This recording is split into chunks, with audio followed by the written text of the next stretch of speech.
అందరూ రాజుగాడు మంచోడు అంటారు, కానీ వాడు మాతో తిరిగి వాడు కూడా తింగరేషాలు వేస్తున్నాడు. అసలు మ్యాటర్ ఏంటంటే తిరుపతి నుండి తెచ్చిన లడ్డు మేమే తినేసాం ఎవరికి పంచకుండా. ఇంకా అలా టైం పాస్ కాలేదని క్యాంటీన్కి వెళ్తే అక్కడికి వెళ్తే మాకైతే ఒక విషయం తెలిసింది, ఈ రోజు మా కాలేజీలో ఫ్లాష్ మామ్ ఉందని చెప్పేసి. ఇంకా అలా రాజుగాడికి ఫోన్ చేస్తే వాడేమో కాలేజ్కే రాలేదు, ఫ్లాష్ మామ్ అనగానే షూ మర్చిపోయి మరీ బైక్లో వచ్చేసాడు.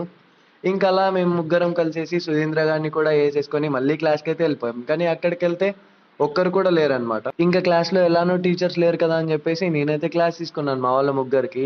వాళ్ళకేమో ఎంత కష్టపడి ఎక్స్ప్లెయిన్ చేస్తున్నా ఒక్క ముక్క కూడా అర్థం కావట్లేదంట, ఎందుకంటే నేను పెన్నుతో ఎక్స్ప్లెయిన్ చేస్తున్నాను అక్కడ.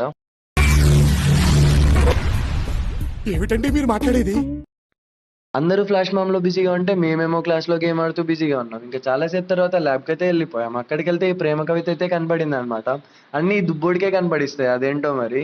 ఇంకా బయటికి వెళ్దాం అనుకుంటే వీడైతే ఎవరో బుక్స్ ఉంటే అక్కడ పెన్నులు దొబ్బేస్తున్నాడు. ఇంకా నేను సుదిగాడు కొంచెం ఏవేవో ఎక్స్పెరిమెంట్ చేసేసి మేము కూడా బయటకైతే వెళ్ళిపోయాం. ఆ లోప ఫ్లాష్ మామ్ అయితే స్టార్ట్ అయిపోయింది. ఈ దుబ్బుడు మాత్రం ఎక్కడికి వెళ్ళినా గేమ్ అయితే ఆపట్లేదు. ఇంకందరం కలిసి కాసేపు ఎంజాయ్ చేసేసి వెళ్ళిపోయాం. మీరు కూడా వెళ్ళే ముందు సబ్స్క్రైబ్. By by.